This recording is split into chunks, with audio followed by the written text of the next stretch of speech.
છોટા આંબેડકર તરીકે જાણીતા બનેલા સ્વર્ગસ્થ સાંસદ કરસનભાઈ પરમારની 100મી જન્મ જયંતિની ઉજવણી કરાઈ હતી। અમદાવાદના એલિસબ્રિજના રહેવાસી પૂર્વ સાંસદના પુત્ર નીતિન પરમારે પોતાના પિતાને ભવ્ય રીતે જન્મદિવસ ઉજવ્યો હતો। આ પ્રસંગે સાંસદ દિનેશ મકવાણા, એલિસબ્રિજના ધારાસભ્ય અમિત શાહ સહિતના અનેક મહાનુભાવો હાજર રહ્યા હતા।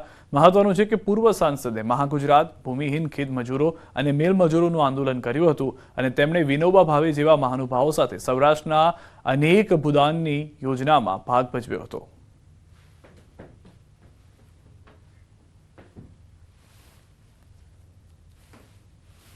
તેમનો જન્મ 8મી જાન્યુઆરી 1925 થયો હતો। આજે તેમના 100 વર્ષ પૂરા થઈ રહ્યા છે। તેમણે પોતાના જીવનકાળ દરમિયાન અનેક આંદોલનો કરેલા, જેવા કે મહાગુજરાત આંદોલન કર્યું હતું, જેમણે ભૂમિહીન ખેત મજદૂરોનું આંદોલન કર્યું, મિલ મજદૂરોનું આંદોલન કર્યું। મહત્વના સમાચાર, ભાગળ 4 રસ્તા નજીકની ઘટના, 64 ગ્રામ ગોલ્ડના દાગીનાની લૂંટ। બંગાળી કારીગર દાગીના લઈ જઈ રહ્યો હતો, 3 ઇસમો આવી લૂંટ ચલાવી ફરાર થયા। અટવા પોલીસનો કાફલો ઘટના સ્થળે પહોંચ્યો છે। અંદાજિત 6 લાખના દાગીનાની લૂંટ થઈ છે। પોલીસ કાફલો ઘટના સ્થળે પહોંચી સીસીટીવીના આધારે તપાસ શરૂ કરી ચૂક્યો છે। તો દિન દહાડે ફરી વખત સુરતમાં લૂંટની ઘટના ઘટી છે। વધુ માહિતી ન્યૂઝ 18 સંવાદદાતા કીર્તેશ પાસેથી મેળવીશું। કીર્તેશ, સમગ્ર ઘટના શું ઘટી છે, હાલમાં વધુ શું જાણકારી મળી રહી છે આ લૂંટને લઈને? બિલકુલ, સુરતનો ભાગળ વિસ્તાર આમ તો સોની બજાર તરીકે ઓળખાય છે। ત્યાંથી એક બંગાળી કારીગર 64 ગ્રામ ગોલ્ડના દાગીના લઈને જતો હતો, ત્યારે 3 વ્યક્તિઓ મોટરસાયકલ પર આવ્યા હતા અને બંગાળી કારીગરને લૂંટીને ફરાર થઈ ગયા હોવાની જાણકારી પોલીસ કંટ્રોલ રૂમને મળતા પોલીસ કંટ્રોલ રૂમ દ્વારા તાત્કાલિક અટવા પોલીસને જાણ કરવામાં આવી હતી। અટવા પોલીસ તાત્કાલિક ઘટના સ્થળે દોડી આવી હતી અને ફરિયાદીની પાસે વિગતો મેળવ્યા બાદ તેની પૂછપરછ શરૂ કરી હતી અને આ મામલે ગુનો દાખલ કર્યો હતો। જો કે આ વિસ્તાર અત્યારે મેટ્રોનું કામ ચાલતું હોવાથી તમામ રસ્તા બંધ છે, ત્યારે કહી શકાય કે જે ફરિયાદી છે તે પોલીસના શંકાના ઘેરામાં છે, કારણ કે ખિસ્સામાં 64 ગ્રામ સોનું એટલે કે 6 તોલા સોનાનો દાગીના લઈને જતો હતો, ત્યારે કેવી રીતે લૂંટાયો તેને લઈને પણ એક સવાલ ઉભા થયા છે। આ તમામ વચ્ચે પોલીસે ગુનો દાખલ કરી જે ફરિયાદી છે તેની ઉલટ તપાસ શરૂ કરી છે। આભાર સમગ્ર માહિતી બદલ। તો હાલમાં તપાસ કરવામાં આવી રહી છે। તો 3 દ્રશ્યો આપ જોઈ રહ્યા છો। સોનાના દાગીનાની લૂંટ થઈ છે એક તરફ, બીજી તરફ ગીર સોમનાથ જિલ્લામાં બાઇક ચોર ઝડપાયા છે। દુકાનદારે ગીર ગઢડાના ધોકડવા ગામે એક એગ્રો બહાર બાઇકની ઉઠાંતરી કરતા 2 શખ્સો સીસીટીવી કેમેરામાં કેદ થયા। જોકે તસ્કરોની કિસ્મત ફૂટી અને બંને તસ્કરોને દુકાન માલિકે ગણતરીની મિનિટોમાં ઝડપી પાડી મેથી પાક ચખાડી પોલીસને સોંપ્યા। ધોકડવા ગામથી થોડે દૂર બાઇક ચોરોને બાઇક માલિકે પીછો કરી ઝડપી લીધા। ત્યારબાદ તસ્કરને મેથી પાક ચખાડતા તસ્કરે મગરના આંસુએ રડી હાથ જોડી માફી માંગી, જેનો વિડીયો પણ વાયરલ થયો છે। બીજી તરફ મોરબી વાંકાનેર હાઈવે પર ડીઝલની લૂંટ થઈ। 2 ટ્રક ડ્રાઈવરે છરી બતાવીને લૂંટ ચલાવી। ટ્રક ડ્રાઈવરો છરી બતાવી ડીઝલ ટેન્કમાંથી પાઇપ વડે કેરબામાંથી ડીઝલ ભરી જતા હોય તેવી ઘટના સીસીટીવીમાં કેદ થઈ। સફેદ કલરની સ્કોર્પિયો ગાડીમાં આવેલા 3 અજાણ્યા શખ્સો વિરુદ્ધ ગુનો નોંધાયો છે। રાજપીપળામાં 443 વર્ષ જૂના હરસિદ્ધિ માતાના મંદિરનો વિકાસ કરાશે, જેને લઈ મંદિર પ્રાંગણમાં આવેલી ઇમારતોનું રિનોવેશનની કામગીરી હાથ ધરાઈ છે। કમ્પાઉન્ડમાં આવેલા મકાનો, દુકાનોને 15 દિવસ પહેલા જ ખાલી કરવાની નોટિસ અપાઈ હતી, તેમ છતાં મકાનો ખાલી ન કરતા વહીવટીતંત્રએ 9 જેટલા મકાનોને સીલ કર્યા। આ મકાનમાં રહેતા ભાડુઆતોમાં સીલિંગની કામગીરી સામે રોષ જોવા મળી રહ્યો છે। ભાડુઆતોનો આક્ષેપ છે કે તેમને સામાન લેવાનો પણ સમય ન આપવામાં આવ્યો, સાથે જ ઘર વિહોણા બનેલા લોકોએ વૈકલ્પિક વ્યવસ્થા કરી આપવા માંગ કરી। તો બીજી તરફ મંદિર પ્રશાસને ભાડુઆતોને તેમનો સામાન કાઢી આપવા તૈયારી દર્શાવી છે।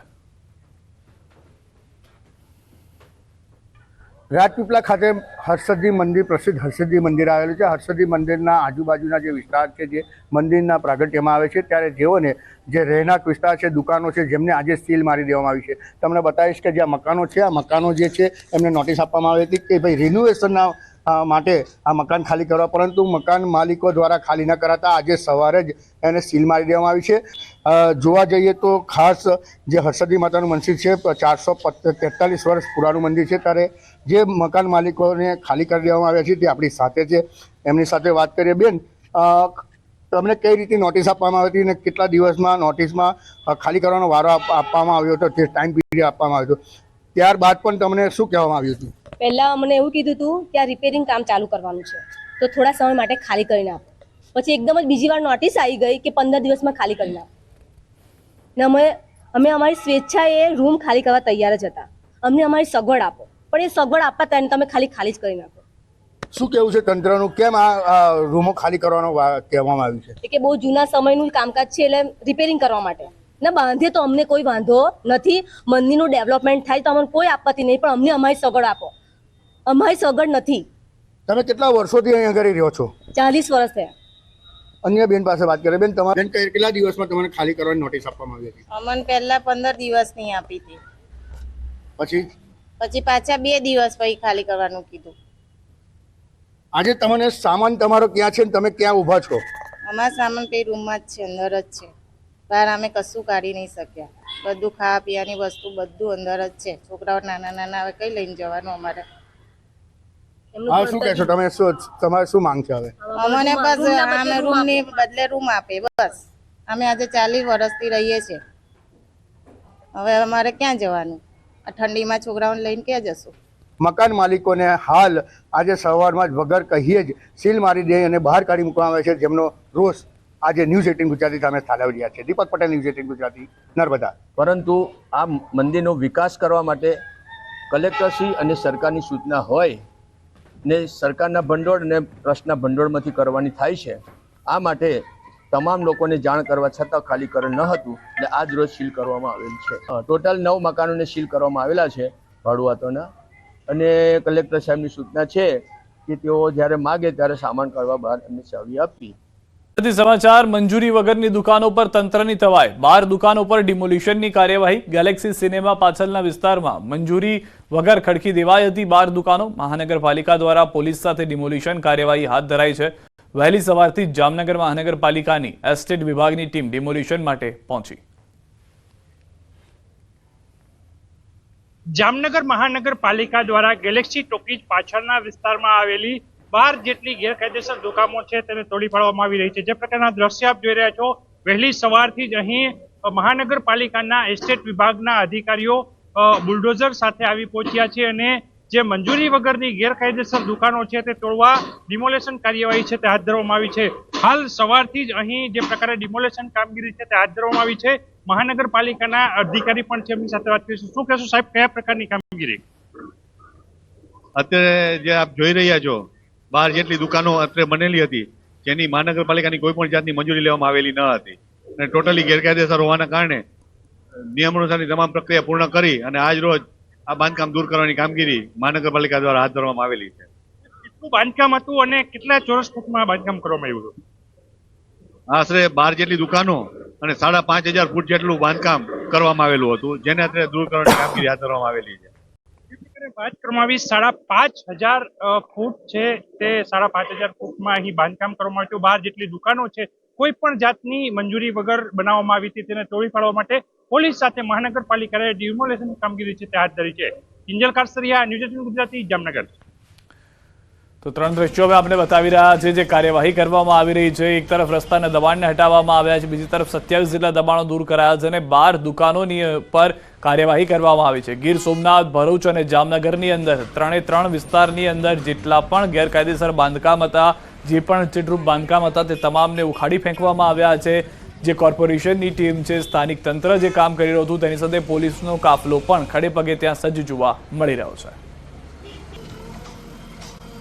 પીપળવા ગામે તંત્રનું બુલડોઝર ફરી વળ્યું. પીપળવા ગામના વાડી વિસ્તારના રસ્તાઓને પહોળા કરવાની કામગીરી હાથ ધરવામાં આવી. 1.5 કિલોમીટરના રસ્તા પરના દબાણો દૂર કરાયા. પીપળવા ગામેથી ગાગેથા ગામને જોડતા વાડી વિસ્તારના રસ્તા પર દબાણ હટાવો કામગીરી હાથ ધરવામાં આવી. ભરૂચ તાલુકામાં નેશનલ હાઈવેની કામગીરીમાં અડચણરૂપ દબાણો દૂર કરાયા. દયાદરા ગામમાં નેશનલ હાઈવે ઓથોરિટી અને વહીવટીતંત્રે પોલીસને સાથે રાખીને ડિમોલિશનની કામગીરી કરી. દયાદરા ગામમાંથી 27 જેટલા દબાણો દૂર કરવામાં આવ્યા. તંત્રએ આ પહેલા દબાણકર્તાઓને પોતાની રીતે દબાણ હટાવી લેવા 3 નોટિસ આપી હતી. તેમ છતાં દબાણ નહોતા હટાવાયા, જેને લઈ તંત્ર એક્શનમાં આવ્યું અને જેસીબીથી દબાણ હટાવવાની કામગીરી કરાઈ.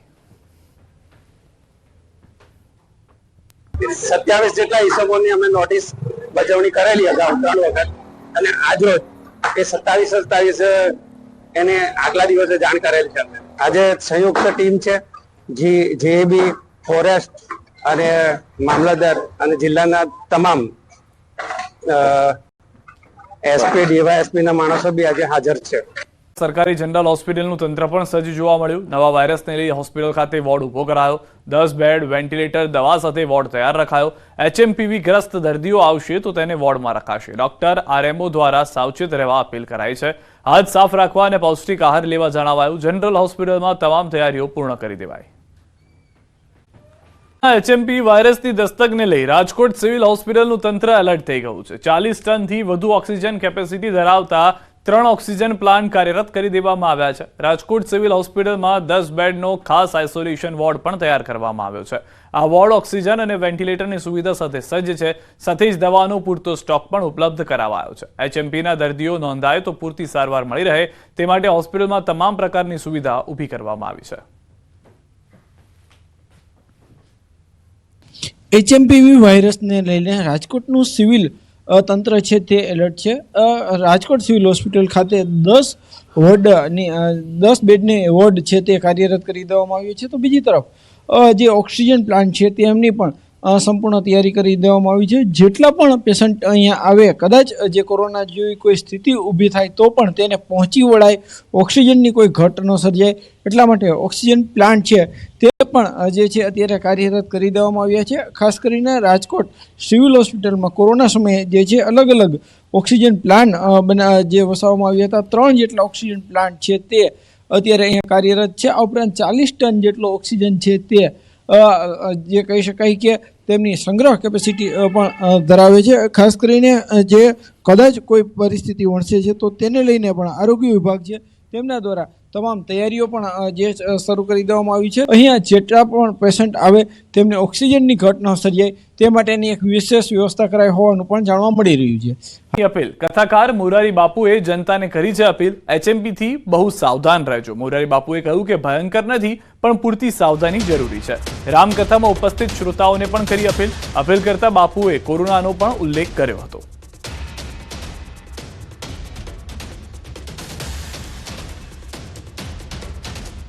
આ કોરોના કેટલાને મારી નાખ્યા? નાના નાના જંતુ હતા ને, અને હવે નવું જંતુ આવ્યું છે. આજના અખબારમાં છે. મારી જનતાને પ્રાર્થના છે, સરકાર તો આગળ, હું પણ આપને વિનંતી કરું છું કે એનાથી બહુ સાવધાન રહેજો. હજી તો 2-3 કેસ જ મળ્યા છે અને એટલું બધું ભયંકર છે પણ નહીં, ડરવાની જરૂર નથી.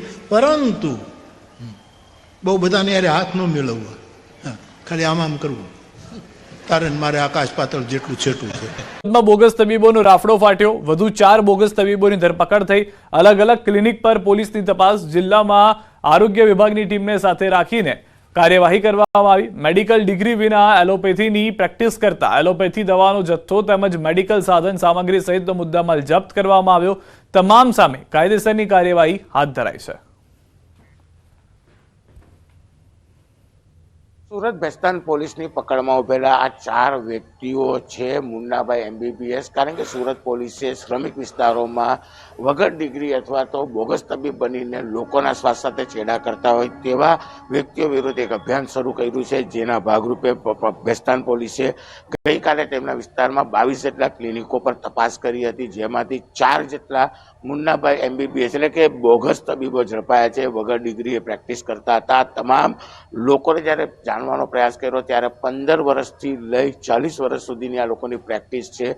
તેઓનું કહેવું છે કે તેઓ ઉત્તર પ્રદેશ ખાતે અભ્યાસ કરી ડિગ્રી મેળવી છે. તો સુરત પોલીસે બોગસ ડિગ્રીમાં ઝડપ્યા છે. ખાસ કરીને સુરત પોલીસ દ્વારા લાંબા સમયથી આવા બોગસ તબીબોને પકડવાની કામગીરી કરવામાં આવી રહી છે. તમામ લોકો પાસેથી દવાનો જથ્થો પણ ઝડપી પાડવામાં આવ્યો છે. જોકે પકડાયેલા તમામ લોકો પાસે ડિગ્રી ન હોવાનું પોલીસ તપાસમાં સામે આવ્યું છે. કારણ કે પોલીસે 22 જેટલા ક્લિનિક પર તપાસ કરી હતી અને 22માંથી માત્ર 4 લોકો વિરુદ્ધ કાયદેસરની કાર્યવાહી કરી છે. એટલે કે બોગસ ડિગ્રી અથવા તો વગર ડિગ્રીએ ક્લિનિક ખોલીને શ્રમિક વિસ્તારમાં શ્રમિકોના જીવ સાથે ચેડા કરતા આ બોગસ તબીબો સામે કાર્યવાહી કરી છે. તો હાલના 2 દ્રશ્યો આપને બતાવી રહ્યા છે કે જ્યાં આગળ મુન્નાભાઈ MBBS સક્રિય થઈ ચૂક્યા છે. ગોળાદરાના સુરતના દ્રશ્યો છે. બીજા ભેસ્તાનના દ્રશ્યો છે જ્યાં આગળથી નકલી તબીબો પકડાયા છે. કુલ 11 તબીબો પકડાયા હોવાની જાણકારી છેલ્લા 24 કલાકની અંદર મળી રહી છે કે જે તબીબ નથી, જેઓ ડુપ્લિકેટ તબીબ તરીકે કામ કરતા હતા. પોલીસનો સપાટો. ડિગ્રી વગર ડોક્ટર બનીને લોકોની જિંદગી સાથે ચેડા કરતા 7 બોગસ તબીબોને ઝડપી પાડ્યા છે. ગોળાદરા પોલીસ વિસ્તારની અંદર ચેકિંગ કરવામાં આવ્યું હતું. 34 તબીબોને તપાસવામાં આવ્યા હતા, જેમાંથી 7 બોગસ તબીબો મળી આવ્યા હતા. ઊંટ વૈદ પાસેથી દવા અને ઇન્જેક્શન મળી 1 લાખ રૂપિયાનો મુદ્દામાલ પોલીસે જપ્ત કર્યો છે. સુરતના અલગ અલગ 2 પોલીસ સ્ટેશનને મળી પોલીસે 11 જેટલા બોગસ તબીબોને ઝડપ્યા છે. મંત્રી જાન્યુઆરી મહિનામાં ગુજરાતના મહેમાન બનશે. આગામી દિવસમાં પીએમ દક્ષિણ ગુજરાતના પ્રવાસે આવશે. નવસારી ખાતે આવેલા મોદી મિત્રા પાર્કની મુલાકાત લઈ સુરતના એક કાર્યક્રમમાં હાજર રહે તેવી શક્યતા છે. આગામી દિવસોમાં તારીખ જાહેર કરવામાં આવશે. પીએમ ગુજરાત અને સુરત આવવાને લઈને કાર્યકર્તાઓમાં પણ ઉત્સાહ સાથે તૈયારીઓ શરૂ થઈ ચૂકી છે. બાદ હવે જૂનાગઢના કેશોદમાં પણ બોગસ લેટર કાંડનો મામલો જોવા મળ્યો છે. કેશોદમાં થોડા દિવસ પહેલા શહેર ભાજપનો લેટર પેડ વાયરલ થયો હતો. પીજીવીસીએલના કર્મચારીની કામગીરી પર સવાલ ઉઠાવતો લેટર વાયરલ થયો હતો. ઉર્જા મંત્રીને સંબોધીને લખાયેલા લેટર પેડ પર મહામંત્રી જતીન સોઢા અને હોદ્દેદારોની બોગસ સહી હોવાનો આક્ષેપ થયો છે. જતીન સોઢાએ પોતે સહી ન કરી હોવાની સ્પષ્ટતા કરી. સાથે જિલ્લા સંગઠન સામે પણ કાર્યવાહી ન કરી હોવાના આક્ષેપ કર્યા. ત્યારે બોગસ લેટરને લઈ હાલ સ્થાનિક રાજકારણ ગરમાયું છે. અને એ બાબતની મેં વારંવાર કેશોદ શહેર ભાજપ સંગઠનના પ્રમુખ પ્રવીણભાઈ ભાલારાને કહેલું કે ભાઈ આ રીતનો આપણા લેટર પેડનો દુરુપયોગ થયો છે, તો આમાં આપણે કાયદેસરની કાર્યવાહી કરવી જોઈએ. આવતા દિવસોમાં કોઈ આપણા લેટર પેડનો દુરુપયોગ ન કરે, ખોટી સહીનો કોઈ દુરુપયોગ ન કરે.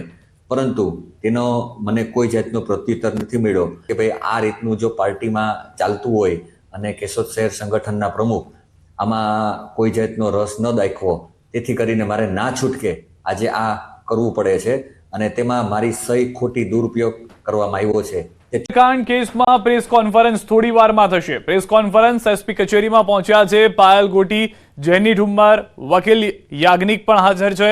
જિલ્લા પોલીસ વડાને કરશે રજૂઆત બાદ સર્કિટ હાઉસ ખાતે પ્રેસ કોન્ફરન્સ કરશે તેવી જાણકારી મળી રહી છે. તો હાલમાં એસપીને મળવા પહોંચ્યા છે કોંગ્રેસના આગેવાન છે પાયલ ગોટી, ત્યાં જોવા મળી રહ્યા છે. તેમની સાથે તેમના વકીલ પણ ઉપસ્થિત રહ્યા છે અને જે જાણકારી છે તે પ્રમાણે અહીંયાની મુલાકાત ખતમ થતાની સાથે જ તેઓ સર્કિટ હાઉસ હશે અને સર્કિટ હાઉસમાં ગયા બાદ પ્રેસ કોન્ફરન્સનું પણ આયોજન કરવામાં આવ્યું છે, જેમાં અનેક સવાલો છે જેના જવાબ આપવામાં આવશે તેવું લાગી રહ્યું છે. કારણ કે જે મેડિકલ ચેકઅપ છે તે કરાવવામાં નથી આવ્યું. સીસીટીવી ફૂટેજ જે નવા હાથ લાગ્યા છે 2 અલગ અલગ દિવસના, જેમાં ખુદ પાયલ કુરિયર કરતી જોવા મળી રહી છે. એક વખત નાણાંથી ચૂકવણું રોકડાથી કરે છે, બીજી વખત ડિજિટલ પેમેન્ટ કરવામાં આવે છે. તો આ તમામ મહત્વના મુદ્દાઓ એક બાદ એક પોલીસ તપાસમાં જાણવા મળી રહ્યા છે. મુદ્દાઓને લઈને ચર્ચા એસપી સાથે પણ થતી હશે.